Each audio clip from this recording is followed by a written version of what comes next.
What's up, dudes? Welcome back to another episode of Rhomas Men's Team.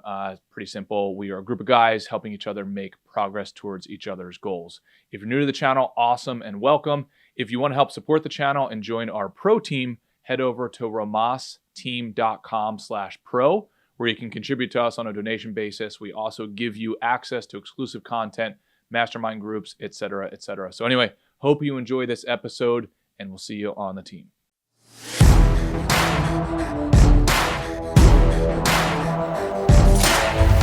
What's up, dudes? Mr. Ray, what's going on? We're live from Toronto's kitchen. That's right. Rachel Ray couldn't be here today, but I'm filling in. Hell yeah. Wes, I'm on a kind of a health kick right now.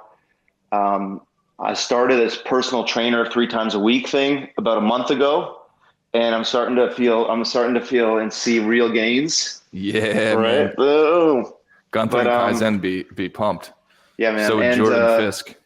And so for the first week, I was like still eating like shit, but working out. I'm like, I can eat whatever I want because I'm just going to burn it off. But now I want to kind of capture more gains and really honor the time I'm putting in at the gym. So I want to recommit to healthy eating. I'm down about 10 pounds since my New Year's Eve high. So New Year's Eve high was about 192 pounds, and I'm down to 180 and change. Although, I haven't been getting enough sleep this week. So I did eat an ice cream bar. I had some chicken wings yesterday at a comedy show and fries. So I really want to recommit to what we talked about here in terms of the density diet and the green drink or the smoothie. So do you want to talk about the green drink and how you came up with it, or yeah, what inspired it? Real quick, I would say, so I'll make a commitment to you. I am currently, I think, 167. I haven't weighed myself this morning yet. 167. My goal to you will be to get to below 161 by Saturday morning of next week. So, wow. And if I don't, I will pay you $500. Okay. Now that's something I can get behind. Yeah. So that's my commitment to you. If anybody else wants to tag along, so yes, I need to do like sort of like a blitz weight loss. And to be quite honest, what is your motivating factor? Yeah. So my grandmom just got done visiting here, and usually whenever my family comes in town, I just go out, take them out to dinner wherever they want. I will eat along with them. So I gained 5, 6, 7 pounds during the week when she was here. And do you think that's permanent weight, or is that just like a lot of salt and stuff? And no, well, definitely some fat. There's no doubt that there's some fat. But at the same time, there's water weight, there's sodium consumption, which makes me absorb the water. But the point is, like, I have found, and I know that crash dieting is not healthy. I'm not saying that, but I know that I can also blitz through it, lose the weight in a short period of time, and then keep it off until I have my next family member visit. So please, nobody listen to this and think like this is the healthy way of doing it. I'm not claiming that it's healthy, but I am claiming. I am going to say, like, I don't think it's as unhealthy as mainstream media would make it seem. Like Kaizen just said, it cut calories intake to lose weight. Like, it's literally just mathematics. And I don't think I'm going to destroy anything. Like, for instance, fasting a day or two, or 2 or 3 days within that 7-day time window, I don't think is unhealthy. I also think from an evolutionary standpoint, men, or, just humans in general, didn't eat every day, Okay. So let's get into this, to the green drink. Kaizen saying he's smashing green drinks every day. Yeah, I saw what motivated me this morning was one of the dogs. I might have been Kaizen put because I'm put a picture of his smoothie on the Discord channel because I've started again posting my weight and posting my meals. And because of the accountability factor with the men. I need to do it too. I will start doing it too. Oh yeah, I need to get back on it as well. And so, so I saw Kaizen post the green drink. And so that's why I sent you those 2 graphics that Mike Gibbons made for us last year regarding the density diet and the green drink. So I wanted to just recommit and go through a teaching session of how to make the green drink for the men out there, but also for myself to just like to put the habit back in place. Yep. Hell yeah. So this is what Ray is referring to, that Gibbons did an awesome job of creating a one-pager for us, Rhomas men's green drink. And I will read it to everybody. So number one, this is a quick way of getting your daily vegetable servings in. And what I try to do when I created the recipe was to maximize the density as much as possible. So for instance, the first item on the green drink is amla powder. And looks like this. Looks like dust from the bottom, from the floor of like an Indian barbershop. Yeah. So explain what that is. Yeah, and then Zach is asking where he can get the recipe. So Zach, I'm going to read the recipe right now, and then we will post it to the Discord. So Zach, I don't know if you. What I'm going to do is I'm going to text it to John Walter, and John, if you can post it to the Discord, bro. Yeah, John, that'd be awesome if you could do that, brother. And then there's the Discord link. Thank you, John. Okay, so with that being said, I'll read it out loud. The first thing is amla powder. Amla powder is the most anti-inflammatory food on the planet, at least as far as we know. I got this referenced How Not to Die book, Dr. Michael Greger. It tastes absolutely terrible. It's super, super bitter, but literally it's just ground up amla, I think dried Indian gooseberries. So and before that, you told me, right? Yeah. What was your search for the perfect anti-inflammatory ingredient? Started with what? Oh no, blueberries, sorry. perhaps. Hold on. No, this is wrong. This is the most antioxidant rich food that's on right. the planet. That is right. That is right. So it's actually wrong on the one pager. So It's the most antioxidant food on earth. Before that, it was blueberries. So then they did research. I think it was on 3,000 foods or something crazy. So that's why I add that to the green drink. The next thing is leafy greens, 2 handfuls of spring mix, 2 handfuls of arugula. The 2 handfuls of spring mix is just to maximize the dark leafy greens and the variety. What about, I'm just taking what I have in the fridge here. And how's kale? Yep. Okay. Yep, totally. Now, the reason for the arugula, if I remember correctly, is to optimize basically cardiovascular activity. They did research on beets and arugula. Beets beat out the majority, and Ray just say no. It's crazy loud in that audio. Okay, why don't I mute myself while I'm doing all this stuff? Yep, cool, perfect.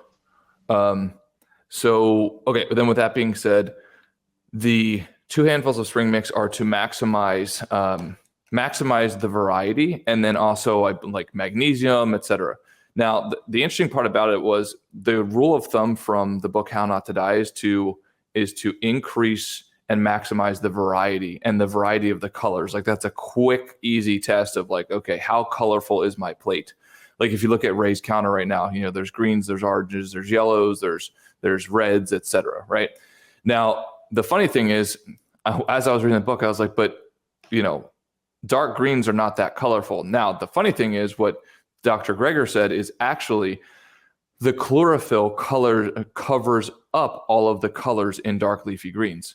And he said to prove it, when you look at during the fall months of, especially of East Coast regions, you start to see all of the colors of the actual leaf come out, which is pretty interesting. So it's kind of stays in line with that Roy G. Biv type of philosophy on dieting. 2 handfuls of dark leafy greens. And then the arugula, like I was saying, is crazy superior in terms of increasing cardiovascular capability in humans. They originally tested it with beet juice, and I think it was marathon runners or Ironman competitors where they were able to I think it was complete the same distance in 20% less time or something like that. And then they tested the same thing with arugula, and they found out that beets had a multiple X increase in cardiovascular improvement, and then arugula had a multiple X improvement over the beets. So what I try to do for the green drink, and just in life, is try to find those levers where you get asymmetrical returns for the same unit of input, if that makes sense. So for instance, if you're going to have a green drink, why not try to maximize it? Ray's spending time right now on making a green drink. Why not try to maximize those ingredients on that green drink? Okay. Next thing is fresh turmeric. So one little tiny root.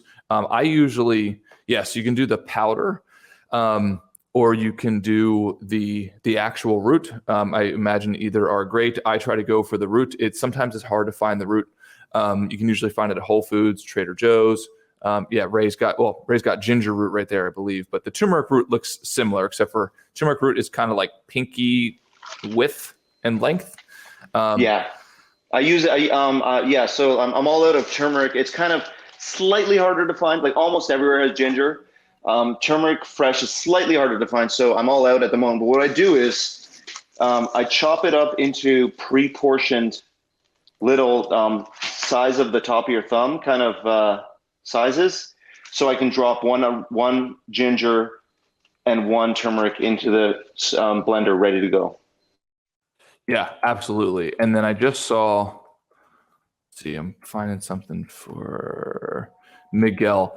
So Miguel, he says, interesting. I've been forcing beets into my diet because my blood pressure was dangerously high. Dude, Miguel, this is a great time for you to interject on this. If you want to go on YouTube or go on nutritionfacts.org and look up high blood pressure. In fact, I'm going to send you this right now in the chat. This resource has been outstanding for not only me, but for my family and my clients. I just sent a link in the chat to Dr. Michael Greger on YouTube, nutritionfacts.org. And his first video there is how to lower blood pressure naturally with lifestyle changes. And yeah, I think you'll get a lot from that. Okay. So the next thing is ground pepper. Now, just a few shakes of fresh ground pepper, or just ground pepper that you have in a jar, because it will increase the metabolism. There you go. It will allow your body to metabolize the turmeric. I literally think that if you don't have ground pepper with a turmeric, I think your body only metabolizes 10% of the turmeric. So if you put the ground pepper in there, you can metabolize, I think, like 90 or 100% of it. So, Miguel, yeah. Okay. Next thing, fresh ginger, one little root, or a ground piece of ginger. Yep. Just like Ray was just showing right there.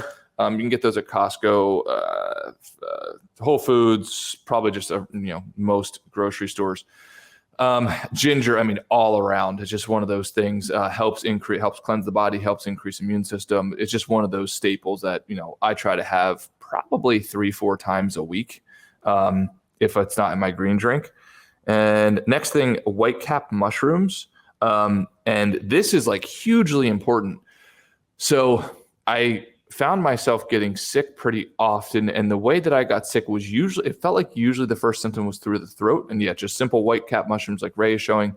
And I never understood why. And then I finally stumbled across a video, and I believe it was the same. I think it was Dr. Michael Greger said the same thing, was that the mucus lining in your body, and especially around your throat, is so important because it's like your layer of defense. And the way that I think about it, I don't know if this is true, but like when you wash mushrooms, just like Ray just did, you feel they get a little bit slimy. I would not be surprised if that's one of the compounds that essentially can line your throat. I don't know if that's true, but that's the way I remember it. Now, with that being said, it's like you could do all of this stuff to optimize your body, but we very rarely talk about the mucus lining. And the mucus lining is, I believe, like the layer of defense, the main layer of defense for invaders to crack into. So it's like, if that's not healthy, you could have the rest of the things are going crazy, are optimized.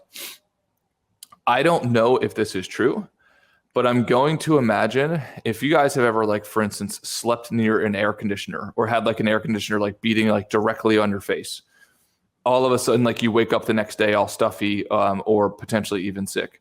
I don't know if this is true, but this is my hypothesis, that basically dries out the mucus lining and allows for whatever viruses or bacteria or whatever, like to crack through the seals of your body. I don't know if that's true, but again, that's the way I think about it. So it helps remind me of like eating my mushrooms. Fun fact, I actually hate mushrooms, but I force myself to eat them many times a week. Okay, let's see. Hey dudes, sorry for the interruption here. Just wanted to let you know, if you want to join our pro team, go to romasteam.com/pro. You can help support the channel. You will also get access to exclusive content, masterminds, one-on-one sessions, etc. All right, back to the episode. Next one is frozen mixed berries for taste and anti-inflammation. Absolutely. Mixed berries, I mean, the amount of benefits to mixed berries, yep, just like Ray is showing right there. And I do the same thing. I just buy a bag full of frozen mixed berries. I throw them in every smoothie I have. Everything from the anti-inflammatory effects to the vitamin density of it, and then also just to adding extra fiber in there, and adding to the sweetness of the drink. I mean, if you don't have those berries in there, it's actually pretty hard to take down, especially mostly because of the amla powder. Then next, water to get the preferred consistency. Absolutely. So same thing. And then, feel free. Oh, there you go. Oat milk. Feel free to add whatever the hell else. Like if you see like Ray has there, cruciferous vegetables with broccoli, and celery, etc. So this is by no means like you only should be doing these vegetables. This is the way to Wes, Yep. Do you want to give a rundown of cruciferous vegetables quickly? Oh yeah. So cruciferous vegetables, just so everybody knows, the way you can remember cruciferous vegetables, they grow in the shape of a crucifix. That's why they're called cruciferous vegetables. They are super dense with nutrients, and super voluminous, meaning they take up a lot of space. So if you look at what Ray has in front of him, that broccoli there, like that is so few calories and so much fiber, unbelievable. I try to consume them, I would say in the majority of my meals, because when you're trying to lose weight, like Ray's trying to do right now, and I'm trying to do right now, I think that's where we'll get into the density diet.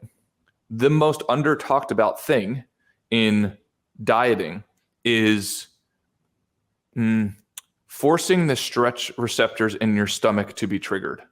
And I think oftentimes we don't talk about this enough because the way to do that is often through healthier foods. So for instance, like if you look at Ray's table right there, that amount of broccoli, it would be difficult for Ray to eat that amount of broccoli in one sitting. I mean, if he was like on his game and like really wanted to, then sure. But most people are not going to sit down and eat 2.5 to 3 heads of broccoli in a sitting. So the average stomach is about 4 cups to 5 cups in volume. And I think oftentimes what happens in dieting is, especially bodybuilding dieting, which I have a lot of experience with, which is like, and Sir Kaizen and Gunther, et cetera, have the same experience. It's like eat, 5 meals a day. And they're relatively small meals, so it's like a piece of chicken, some rice and some broccoli. And when I say small, I don't mean calorically small. I mean from a volume perspective. So what was happening with me is I would find myself, especially when I was training for competitions, I would find myself eating those meals and I would still be hungry. And I would imagine. Wes? Yeah. I remember when I bought your car and I was driving it across the border from California to Toronto. I found a drug dealer's digital scale in the glove box, and I was like, I had to ditch it before I got to the border because I'm like, oh my god, Wes is such a phony. It's like Breaking Bad. He's totally like a high volume drug dealer. But the reason you had it was I used to weigh all of my food, like quite literally, like every single piece of food I put in my mouth, I used to weigh it. So I had a scale in my car, I had a scale in my backpack, I had a scale in my office, I had a scale at my home. I had scales everywhere. Because that is the typical bodybuilding diet. But then the problem is, like, when you're doing a bodybuilding diet, you're trying to optimize for basically protein intake and efficient carb intake, and then minimize fat intake. At least that's the bodybuilding diet I was on. The problem with that is that I have found is that, a piece of chicken, like protein through meat, is very dense calories. Nothing wrong with that. I'm just saying, like, a piece of chicken is 300 calories versus 300 calories of broccoli is enormous. Now, I obviously know that they have different macronutrient profiles, but the point I'm trying to make is I stopped weighing out all of my stuff when I did the density diet. The density diet that, that we defined is basically optimizing for nutrient and phytochemical density and fiber density first, and then letting the calories kind of fall in line. So for instance, we also created, Gunther created, MFG created a one-pager on this that we will also post to the Discord if we haven't already. So Rhomas men's team bowl, so density diet. I'll make one of those on Monday. So we'll do the density density diet bowl on Monday. Yeah, let's do that. So just a quick summary of that, though, is you're trying to maximize and increase the volume. So you're trying to maximize the nutrient density and increase the volume. So for instance, I tried this and I'm telling you, dudes, like I have not had to weigh anything in now probably 2 or 3 years. And I'm able to increase or decrease my weight if I want. But I could tell you when I'm hardcore on the density diet, and assuming I'm not having any salad dressing, which I just don't have in general, and we can get into the details on Monday, I easily can reduce myself down to 5% body fat, 6% body fat without using scales. Cabbage, is that on the density diet? Okay. And then in terms of extras that I like to add to my my shake, my smoothie, my green drink, do you want to tell me the merits of like there were some other healthy things in my pantry. So hemp hearts. Mm-hmm. Yep. Is that a pro or a con to add? Oh, definitely. From my understanding, it's definitely a pro. And okay. If I look at the protein profile, so I believe that's a good source of protein. So each 30 gram or 3 tablespoon serving has 10 grams of protein. Yep. There you go. Yeah. Okay. And 170 calories though. So you are adding a heck of a lot of calories. Without a doubt. Yeah. So keep that in mind. Flax is on the list, right? Yep. Yes. Okay. So, and then I think there's chia seed. Do you know what what's chia seed good for? Do you know? So actually, from my understanding, chia seed is like, usually you don't want to pick a whole bunch of nuts and seeds throughout the day. And if you do, you just want to mix them.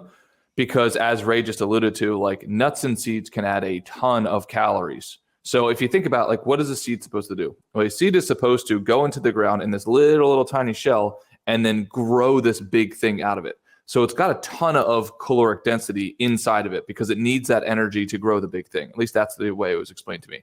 So this will help you use a mental model. So it's like you could totally blow the diet up if you just eat 10 handfuls of seeds a day, which is really easy to do, like nuts and seeds. Like if you ever get those mixed nut things at like Costco or something like that, really easy just to crunch in those things. That's why in the density diet, it's recommended just a sprinkle of handful of seeds. That's it. Lemon, totally 100% recommend lemon. That helps increase the alkalinity of the green drink, even though you already have a bunch of alkalinity in it from the greens. Quick little fun fact: if you want to increase the alkalinity of your water, you squirt some lemon in there, which is kind of counterintuitive because citrus is usually associated with being acidic, which it is. But for some reason, the compounds in especially lemons turn the water alkaline, which I can't pull off the top of my head, but I remember reading several articles around it. So the funny thing is, like, that's why a lot of people will get like these fancy waters at the grocery store, pH balanced waters, etc. And all you have to really do is just squirt some lemon in it. It tastes better, and it's probably healthier than the waters that they're selling you in a plastic bottle. You're still on mute, Ray. So avocado. So actually, avocado and chia seeds, I don't, from my current perception, they're not as healthy as people think that they are. Like it's not that they're unhealthy. It's that they're kind of like, meh. You know, it's almost like iceberg lettuce. It's like, yeah, is it a candy bar? No. Banana, totally. 100% recommend banana. Yeah, literally from this point, once you have the baseline stuff in that green drink, it's just add whatever the hell you want. In fact, I would recommend adding different varieties of things every day. So Ray has an apple there. Definitely recommend that. Different carrots, tomatoes, etc. At that point, it's just like do whatever the hell you want. And honestly, what my recommendation would be is like, if you want to make it taste infinitely better, hold off on the amla powder every once in a while. Definitely still have it a few times a week, but if you want to make this thing taste optimal, don't put that amla powder in there, because that thing will, that amla powder basically makes the whole thing taste not great. Unless you can really overshadow it with a bunch of other stuff. So, okay, yeah. So Gunther's saying, thank you, Gunther. He said, once lemon gets metabolized by the body, it results in alkaline during the digestion. Perfect. Yeah, so I remember it being like something weird, because I didn't quite understand that.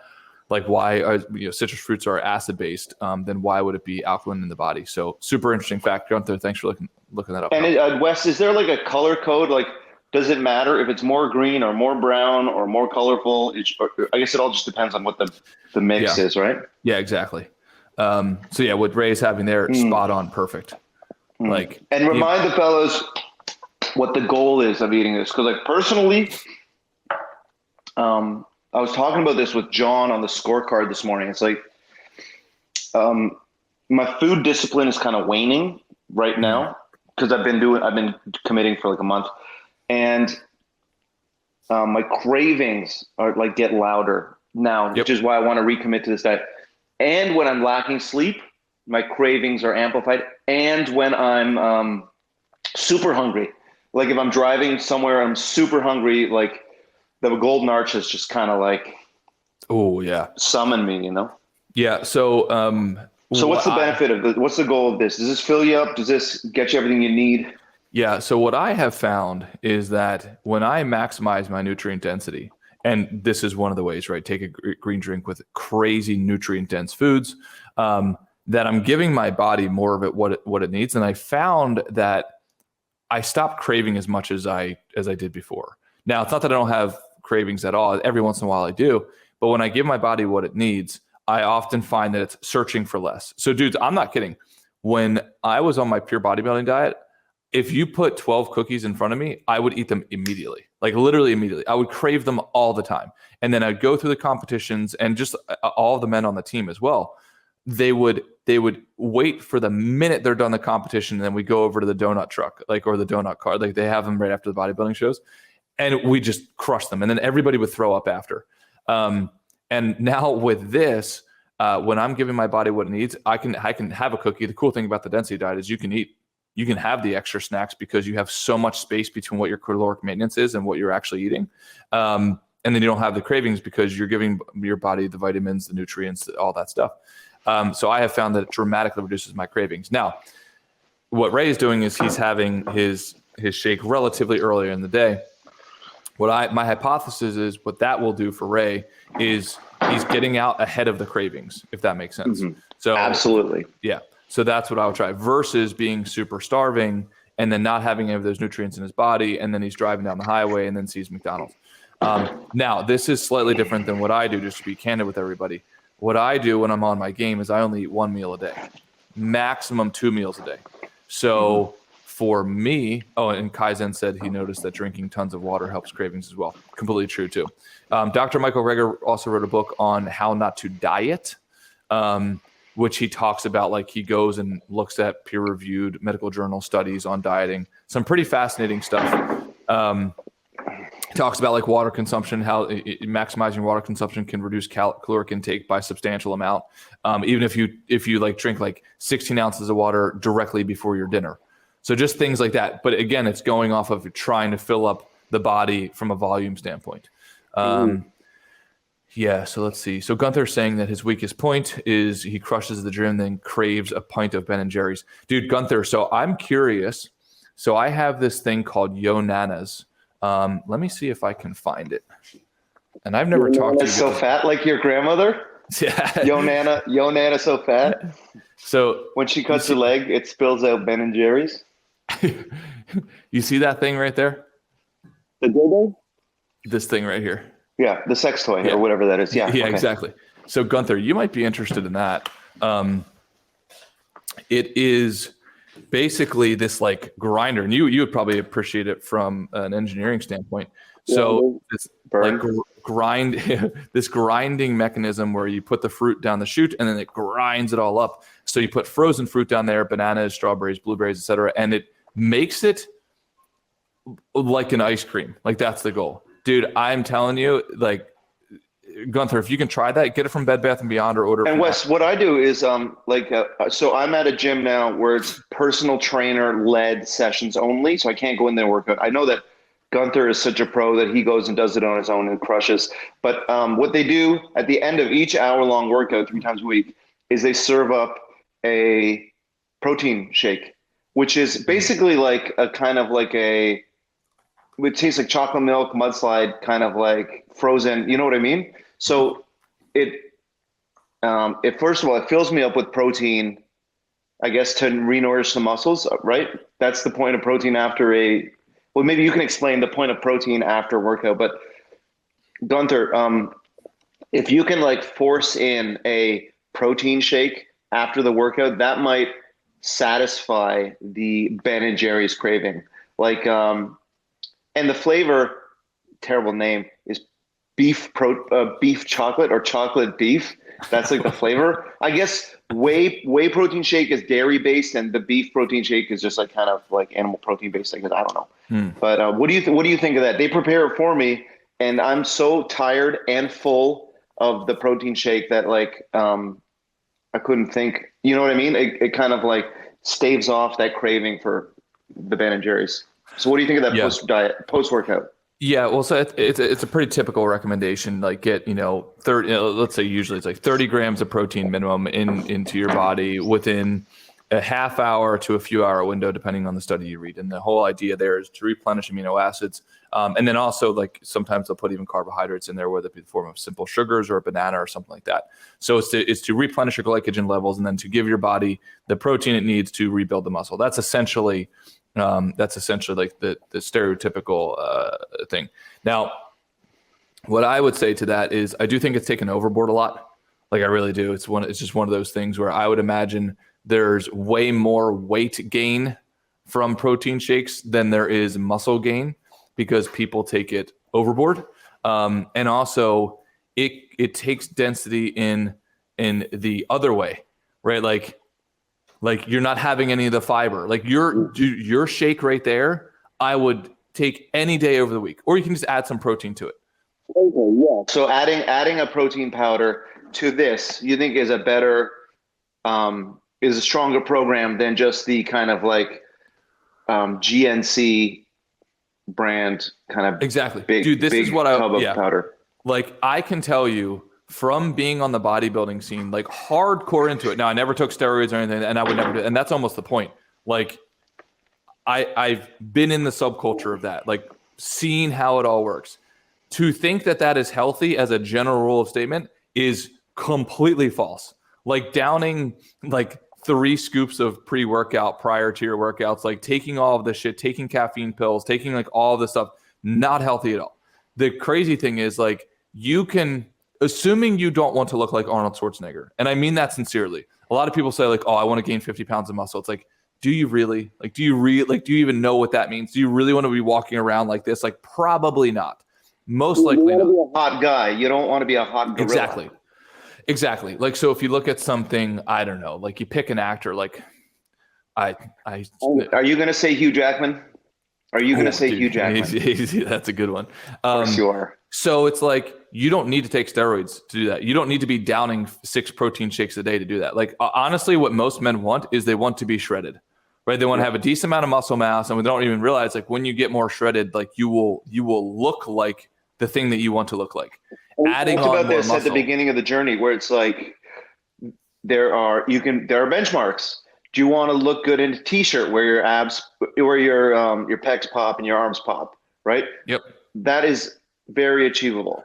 Then do you want a 6-pack? That's the next benchmark. And then do you want like veins exploding off of every gigantic muscle on your body? That is like the extreme that I don't need to get to aesthetically, and also requires that psychotic commitment that you're talking about.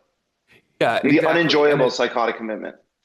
Well, and just like, just making your body incredibly unhealthy. Like if you look at for appearance, if you look at Athlean X, that guy Athlean X who runs Athlean X YouTube channel, and then if you look at oh man, what's the body weight guy? And then Gunther actually said, and a healthy scoop of body dysmorphia comes with it, where like if you push your body that hard, you probably think you're fat, or you think you're too skinny, or you think you're too this, or you think you're too that, right?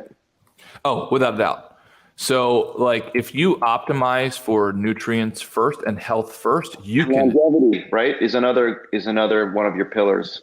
Yeah, without a doubt. You have to put it in a proper decision matrix, which at some point we could go through as a team as well. But you'll get all the goals that you want. Again, assuming you don't want to look like Ronnie Coleman. And then what Gunther was saying is this is why he stopped taking creatine. Like, dude, yeah, I was on all that stuff too. Like all the stuff that like Muscle and Fitness magazine told us as kids, as teenagers to take, like the weight gainers, the protein shakes, the what is it? The creatines, the amino acids. With the what? The spray tan. Yeah, exactly. Yeah. The casein proteins, etc. I've literally done away with all of it. Like, and now I will test this, and I'll do a before and after pick for you guys. I'll test it now. So I'll start testing it now, and I'll show you how lean you can get just by doing the fundamentals, and in a very, very healthy way in terms of the food that you consume. No supplements, literally zero supplements. And I wish more guys knew that, because the shit that they're like creatine, for example, from my understanding, some studies have shown it can increase or expedite balding. And it's like, if I would have known that, like that's a good thing to know. If you don't want to expedite that, then don't take creatine. Now, I might be wrong about that, but the whole point is I heard several studies that mention that. So right there, it's like, I'm done. I'm out. Don't want to do it. You know, like it's just, there's not much benefit. And there's more risk than something I don't really want to risk, right? So just different things like that. I don't want this life for you, Wes. Dude, the funny thing is, I think your hair looks great. Thank you, dog. So on the sides and the back, it's amazing. No, I think it's spot on, bro. Thanks, dude. So okay, right. Anything else in terms of the shake? Like, what have you struggled with? I think we nailed it. I think well, the only thing is like so I used to go no breakfast and then a shake around 11, and then but now that I'm working out, like the trainer recommends some eggs in the morning just to get that boost of protein. So I'm doing 2 eggs in the morning, and we can talk about the merits of that some other time, maybe when we're doing proper food on Monday. Yeah. And then I did, when I got down to 161 on the weight loss challenge, Rhomas weight loss challenge, I was doing one of these at about 11 after the scorecard. And the challenge then became around 3 or 4 or 5 p.m. That's because this would wear out. I started getting hungry and dizzy and probably make some bad food choices around 3, 4, 5 p.m. instead of like getting to that healthy dinner. So, how long is this supposed to last, and what do you do after a couple of hours to stay? Yeah. What do you take next in order to stay on plan and stay on program? Well, quick answer to Gunther. He's saying, what class of blenders are recommended? I personally use Vitamix. It's probably overkill. Is that like a designer blender? Oh yeah, one of the more expensive ones. Yeah, Vitamix. I mean, is like you grind up a whole human body in there. Like sort of a thing. And he's done it. Yeah. Well, it was a woman. It was like you can grind up a whole girlfriend. I don't know about anyway. Go ahead. So I think if you want a less expensive version, I think the Ninja is a good one. But the problem with the Ninja that I didn't want it for is it's a multi-level blade, and that blade is sharp as hell. Like literally I cut myself on it and trying not to cut myself on it. Cause if you're like not trying to take it, anyway, you guys can do the research. But I love my Vitamix. Ninja is awesome. It's extremely sharp, which also is obviously what makes it effective too. And Kaizen is saying he has one. So those are the ones. I would not go super cheap if you have the resources to not do that. Only because the blender will stop like every fucking 3 seconds because it's not powerful enough. So just some quick tips there. And you honestly, like if you probably want a really good deal on a Vitamix, go to Craigslist or go to OfferUp or go to Facebook Marketplace, because there's a whole bunch just watch the girlfriend out of it. Yeah. Make sure you, right? And send it through the dishwasher a couple of times. Yeah, well, the thing is, dude, think about how many people have aspirations of getting a 6-pack, and then they go out and they buy a juicer or a blender, and then they literally use it once, if at all. Dude, my kitchen's full of that crap. Like I love the blender over the juice machine, which gives you the liquid but leaves the fiber in like the waste bin. Mm-hmm. Like I much prefer getting all the fiber, obviously. Yeah. Absolutely. And then it's way easier to clean. And yeah, Kaizen is spot on. He said the marketplace is a gold mine for exercise equipment. Absolutely. Dude, if you guys are getting I found for any exercise equipment or nutritional equipment, like a blender or appliances, and then also camera equipment, like a whole bunch of lost dreams and dead dreams are to be bought for pennies on the dollar on the hobbies that never made it kind of thing. Exactly, 100%. Yeah, so maybe I should look for it because I know you have the Bowflex or Nordic Track weights. Which ones do you have? I've got the Bowflex ones. Right, which you can add. I should look on Craigslist for those because I know they retail for about $800 for a set or something like that. Yeah, dude, totally look on Craigslist now for them and OfferUp I use and Facebook Marketplace because. Jordan's Fisk is saying Bowflex adjustable weights are awesome. 100%. I love them. I absolutely love them. And if one of the dogs can throw the Discord link up in the chat for Zach. Yeah. Welcome aboard, Zach. We've been waiting for you. Hell yeah, brother. So the funny thing is, it was not a great time to buy exercise equipment a year ago because of COVID or a year and a half ago. It was crazy expensive. But now the prices have dropped dramatically. So you can get basically new equipment, if not completely new equipment from, at a 50% discount online. Plenty of Peloton bikes. Oh yeah. On the resale market now. Yep, right. Exactly. Crazy discounts. So yeah, with that being said, you asked me one more thing. What was it? What happens when you basically start to get hungry? How long is this supposed to fuel you? Let's say, so let's say I was taking it at 11, right? Because I know you skip breakfast, but let's say I had two eggs at 7 a.m. I'll be hitting this at 11, and this will kind of cover my lunch. Mm-hmm. And so then how long is this supposed to fuel me? My vote is actually consider intermittent fasting, and I would say a pretty intense version of it, but ease your way into it. It works unbelievably well for me. So now, for instance, my grandmother just came, so I was eating, breakfast, lunch, and dinner with her. So I now yesterday was tough because my body is now expecting breakfast, lunch, and dinner. So this morning right now is tough. I'm definitely feeling hungry, but if I just discipline my way through that for the next couple of days, I literally don't get the cravings anymore. Now, so my first craving will start around 3 to 4 p.m. But that means I skipped lunch and I skipped breakfast. So where most people have already consumed 900 to 1,200 calories, if not more, I have consumed 0. So I've been in pure. What is that? Are you, when you're intermittent fasting, are you your usual self, bundle of joy, Mr. Sunshine, or does it affect the grumpiness quotient? Great question. Definitely in the beginning. Because you're operating from pure limbic system. Your body's expecting something, you're triggering hunger. Hunger is one of those baseline primitive needs. So your body's your limbic system is going to say I want this, I want this, I want this. Shut up everything. Steal resources. Let's go. Yeah. Yep, exactly. TV, yeah. But I think if you wean yourself off it, so for instance, tomorrow, try skipping breakfast, and then the next day or a few days after that. Skipping breakfast seems doable. I thought it would be impossible, especially because we're taught that by the cereal corporations that breakfast is the most important meal of the day or whatever. But in fact, I found that skipping breakfast kept me alert rather than sluggish. A big breakfast with all the different parts of the pig, and whatnot, slowed me way down.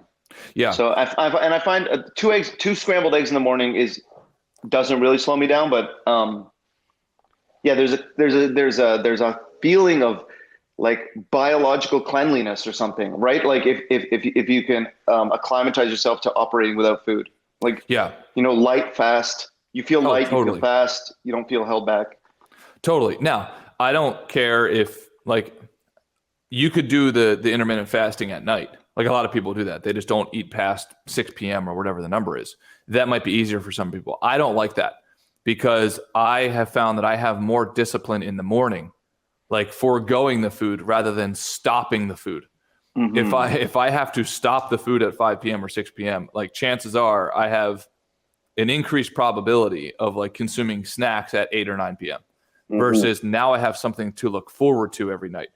And it works for me. And dude, like you'll see on the scale, I'll show you guys the scale. I'll cut weight like that just through this. And it's not, some people say, oh, well, that's like super fast metabolism. It's like, no, if you actually look at my calories, like I'm consuming very little calories. I'm controlling my calories. So Gunther asked about probiotics, prebiotics, and maybe if we can wait till next Friday. So we'll attack the density diet bowl on Monday, and then on Friday, if we can attack vitamins. hell yeah. Do you take any vitamins? No. Or do you get everything through your food? I get everything from my food currently. Okay. There are arguments to take vitamins, or especially like fish oil, essential fatty acids. So there's probiotics, like for yeah. So maybe we can devote a full hour to vitamins next Friday. Yeah, I would say we could put like probiotics, prebiotics, vitamins in there, just supplements in general. So yeah, I do take, every once in a while I'll go through a cycle of probiotics. I get them from Whole Foods. I'll have to look up what it is I get, and you guys, if you guys want to use them. But like, I think the whole like probiotic market, it's one of those things where it's like 95% of it's BS. Like the probiotics they're selling you are actually not live. They're not live. They're dead cultures, et cetera, like that kind of stuff. Right. Oil too. I know that like I was getting my fish oil from Target in like a 3-month supply. And then depending on who you talk to, like some like personal trainers, like, yeah, that's fine. It's rancid, but it's fine. And so like the idea of rancid fish in capsule form, like I didn't appreciate that from him, but and then I switched to like the liquid fish oil, which isn't as bad as it sounds, right? But and so there's, like you said, there's different, like you'll hear different kind of there's different camps in all this vitamin stuff, right? Yeah, and at the end of the diet, day, I mean, there's diet and workout, like. Yeah, exactly. That's why you got to be careful. Like do the things that also make sense to you. Like if it sounds off, it probably is. So I would say some great resources, Dr. Michael Greger, nutritionfacts.org. Unbelievable. Literally the best source that I have ever found. He's got a whole research team and he's not selling any supplements or anything like that. Also, Rich Roll's podcast is amazing, especially when he interviews different experts on diet. So actually, Gunther, you might like the session he did with, I forget who his name, like it was Dr. M or something like that, where he talks purely, the whole session is about gut microbiome. So that will get into probiotics, prebiotics, et cetera. So those are entire subcategories. Rich Roll gut microbiome, you'll probably pull it up right away. Exactly, 100%. Yeah. So like these are all things to play in the background, and you can pick up a few things here or there. But I'm telling you, like what I have found, the things that move the needle the most are not the sexy, cool topics of the day. It's the old school fundamentals: fruit, veggies, water, sleep, exercise. Then it's to what degree are you doing those? And Kaizen is also, he's saying D3.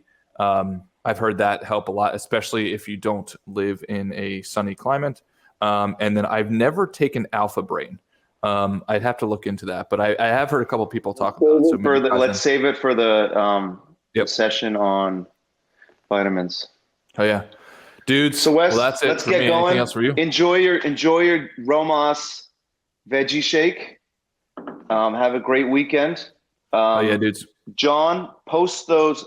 Did someone put up the Discord link for our man Zach. So somebody please do that. John, maybe do that. And John, post those infographics to the Discord. And thank you, Wes. And let's go, boys. Have a healthy weekend.